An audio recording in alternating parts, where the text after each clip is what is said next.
Hey y'all, Jill and Nate here. Welcome back to Whispering Willow Farm. Wow, you smell so bad. Probably smell like sheep. We have, oh my gosh, I just got a whiff of that, sorry. I showered, so. We unfortunately have a sick lamb. And Nathan just went out and it's raining too, so one, it just kind of smells like wet dog outside anyways, but he's been having to bottle feed this thing. Yeah. Nurse it back to health. We don't know exactly what it is, but he is just bloated big time. Yeah, and bless his heart.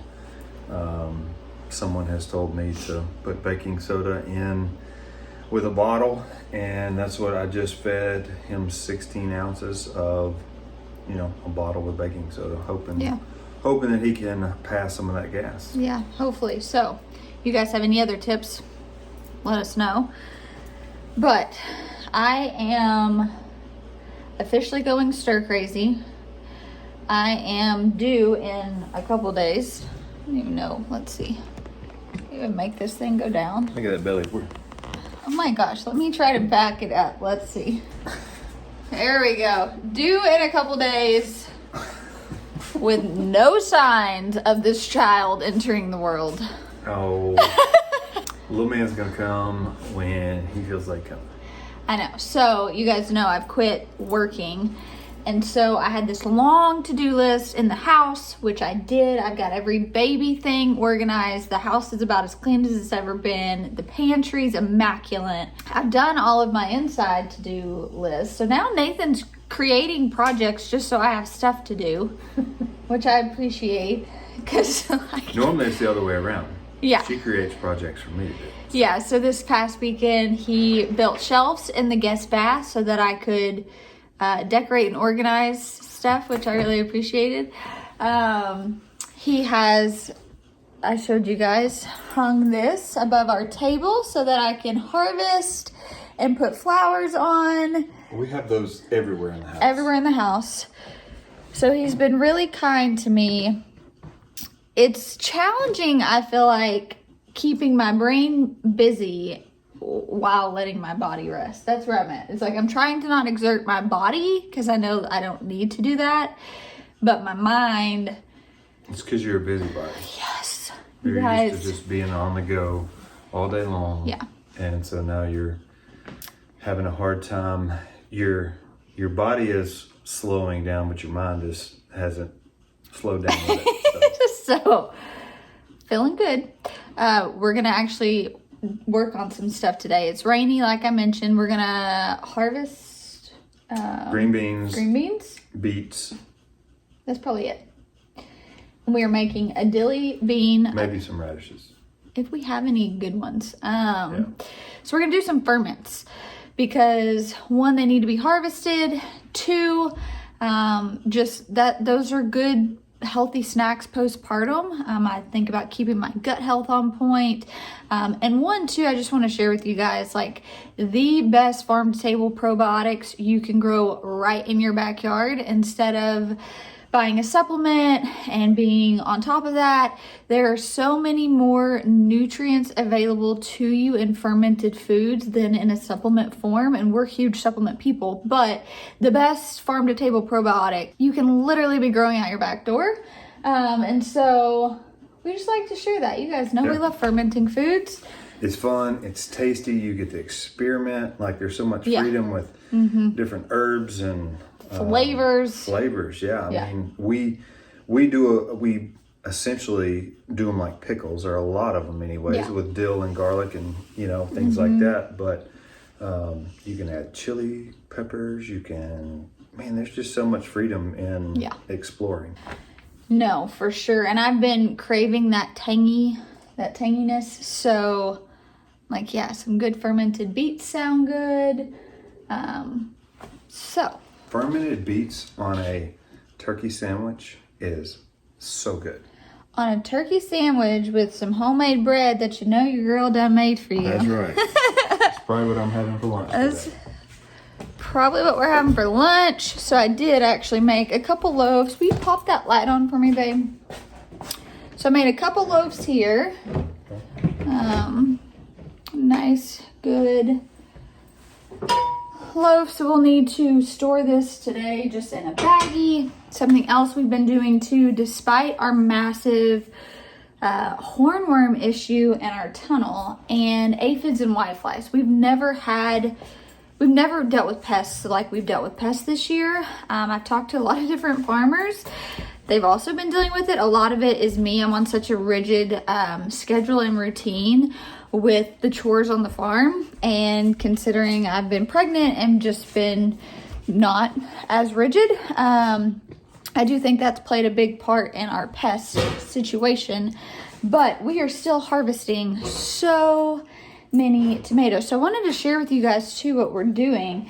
So we like to harvest at first blush, specifically if we're dealing with a lot of pests. So if you're growing outside of a tunnel and you have a lot of birds or squirrels or whatever, you know, the longer you let them ripen and become juicy and appetizing, the more likely something's going to come and get them.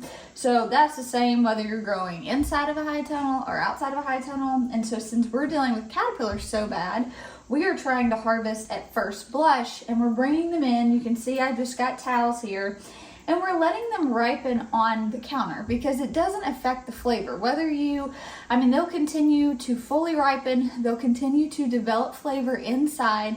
That isn't something that has to take place on the vine. So I really recommend first blush. Grab those things when they're nice and beautiful. They've got no pest damage, nothing wants to get them. And so you guys can see here, this is a good little chunk. So they start here, you know, we'll harvest them at first blush. Then I do a flash freeze on them, and I'll show you guys what that looks like as well. So what I do is just grab some sort of can or some sort of pan. These are actually cherries, and I'll just stick them in here, freeze them for like a day. Then from there, they go into our baggies, and they will stay in here until we get ready to make our sauces. And so it is so easy. I don't want to be in the kitchen right now. We have so many coming on, which I'm actually really surprised about because we have had so much pest damage. So if you're like, man, I'm overrun with tomatoes, or I don't know what to do with them right now, this is the best method. We've been doing this, what, babe, for years? 2 years, yeah. So we even have some bags left from last year too. So we're gonna be able to put up a lot of sauce, which is great. So let's grab a basket, head outside. We need about 3 pounds. We're cutting our dilly bean recipe in half. So to make a gallon, you need 6 pounds of green beans. I don't think we have that because Nathan and his mom just put up a bunch. So we're gonna cut it in half to a half gallon, which means we'll need about 3 pounds, which we probably have. And then we'll harvest some beets, come back in here, do a quick ferment, and hang out with y'all. The flowers are loving the rain.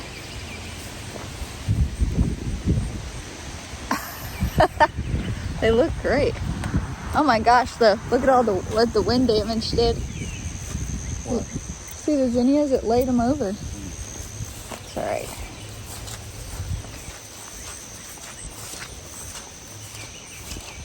Dahlia. Whoa, it just snapped those and broke them. All right, the goal is to not do any other chore in here except what we came to do.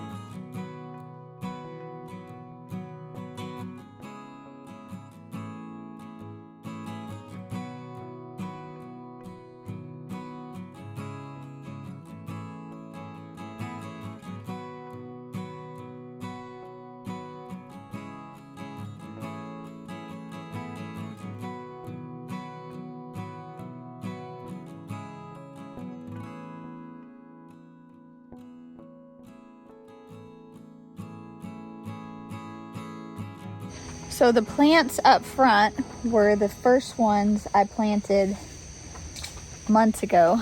So this is probably the last wave we'll get of those. And the ones that Nathan are harvesting from look a lot better. So we'll probably get a few more from these. We're just gonna go ahead and harvest everything we can today. But these plants certainly look better towards the back of the tunnel. We'll be able to get plenty more beans. Look at that. It's good. All right. Might be all she wrote, but definitely not 3 pounds. So we might have to cut the recipe even more. We do have beans out in the raised bed garden. I can go check those and see if there's enough. But I'm gonna come and harvest some beets real quick and we'll head inside.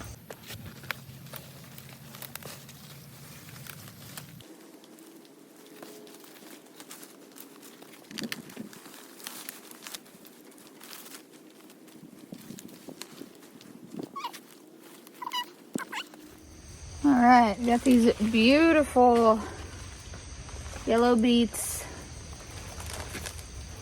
These make a stunning ferment. So now I'm gonna grab some of our red ones. It's gonna be so beautiful. All right,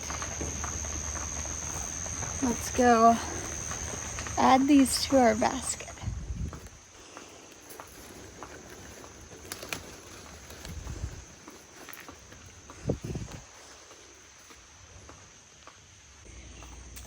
Talk about growing the rainbow. We've got greens, purples, yellows, reds, yellows.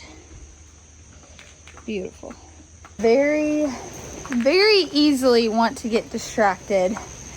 Hunt for hornworms, but that is not on today's task. It's also coming down, so I want to make it inside before it gets soaking wet. But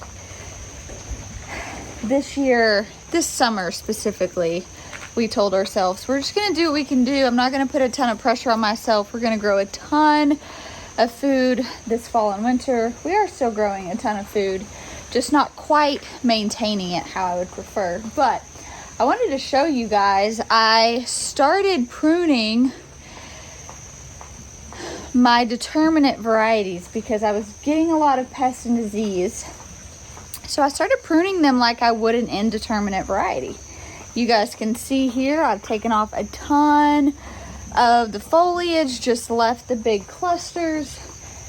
And these things have grown all the way to the top of our conduit. So wild.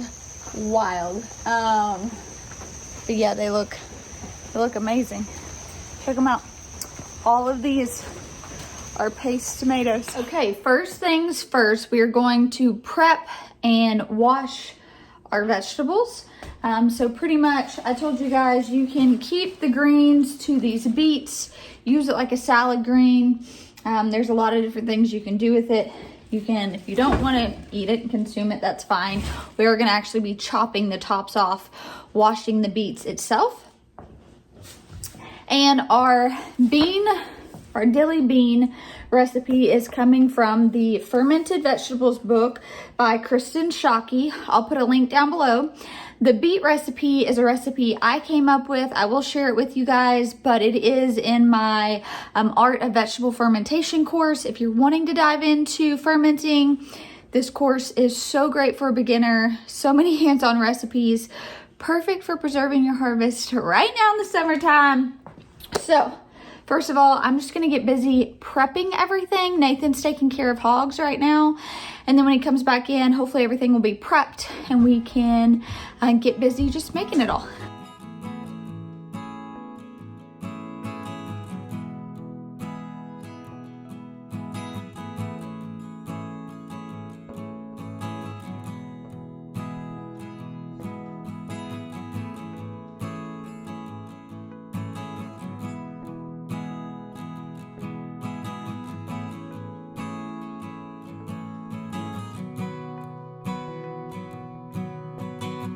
All right, so we like to go ahead and prep. So what you're gonna do is just tip and tail these like you would if you're storing them. So essentially you're gonna cut off the tail, cut off the tip. Some sort of mandolin. This is actually like a zoodle maker with definitely not a fermenting mandolin, but yeah. Right. This is a kitchen tool that has an attachment, but thin slices.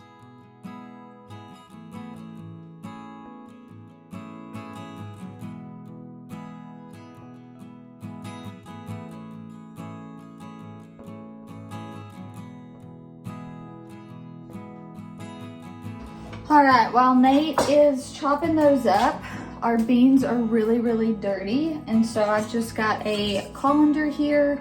I'm just going to get all the dirt off of them, give them a quick rinse in the sink.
All right, so we have washed our beans and trimmed them. As far as what size you want these, that is totally dependent on really what it is that you're just your own preference. So Nathan likes them pretty long. I think he has some ideas of putting these in some Bloody Marys. maybe I heard that, I don't know. So wash them, trim them to your liking, string them if they're string beans.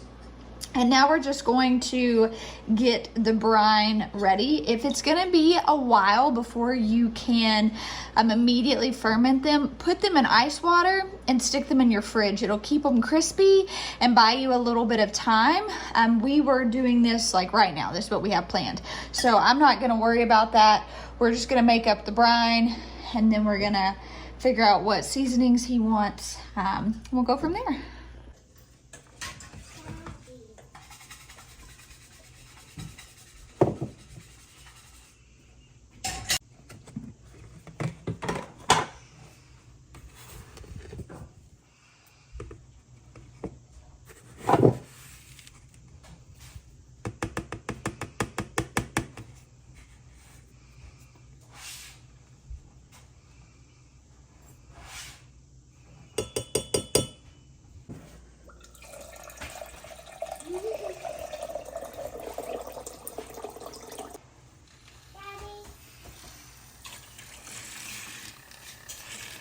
All right, so we have got garlic cloves that are going in here. Again, we are halving the recipe, so this is the full recipe. We're doing half because we didn't have as many green beans. We've got some bay leaves, pickling spice. Nathan just made up the brine. And then we need, let's see, 1 to 2 dried red chili peppers, which if you guys remember, last year I dried a ton of these, so this is perfect. I'm just going to cut a couple of these off and we will use these. It's gonna be great.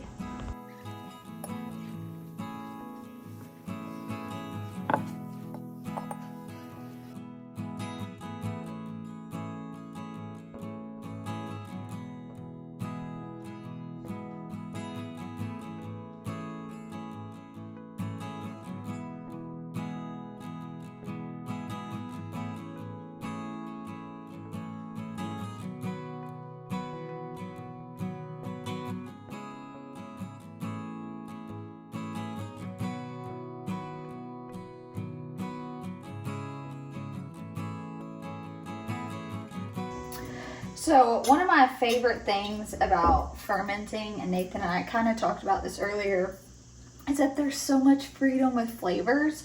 So while this recipe called for bay leaves, smashed garlic, red chilies, pickling spice, you could add in onions, you can add in, I mean, there's so many different things you can do to make this taste really however you want it to. And so I really encourage you guys, play around with flavors here. That's the benefit of doing this. So I know a lot of times we like to add in, when we're fermenting our brassicas, we like to add in onions, we like to add in hot peppers, we like to add in sweet peppers, we like to just kind of do a lot of exploration, because I think that that is kind of the whole fun part of it. I know Nathan prefers spicier ferments, me and the girls preferred more mild ones, so typically I'll make the ones for the kids without any sort of onions in it, and then all the ones with Nathan will have like some sort of white onion or a red onion, which does add a lot of really nice flavor. So just be mindful of that. Use this as a base. The one non-negotiable to this would be the brine. So the brine is what is actually going to allow these to ferment. So that is where you would want to keep the ratios of the brine and the vegetables the same. All of the other seasonings and fillers, add-ins, are totally just personal preference. All right, let's pour in. With that book.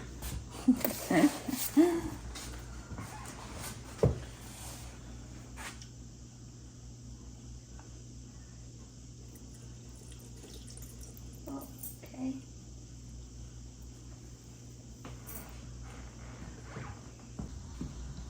All right, so the most important thing with the brine is you want to make sure all of your vegetables, no matter what it is that you're fermenting, is covered. If it comes above that brine level, that's when you start noticing mold, which not all mold is bad in fermenting. I talk about this in my Art of Vegetable Fermentation course, but it is important to either put some sort of weight, which is typically what we use. When we're making krauts, we'll use like cabbage leaves or grape leaves, things like that. So you could do that. I only like to do that when I'm doing big half gallon vessels at a time. For the pints and quarts, I just find getting yourself a good set of weights. And so really what you're doing is, this is where you're taking that weight, you're making sure that those vegetables are staying submerged underneath the brine. And then I could just put a piece of muslin cloth on here, cheesecloth, secure it with a lid. I do prefer these fermenting pipes because they really make it foolproof. So with the hole in the top of these, it's going to allow it to gas off, which is what you want.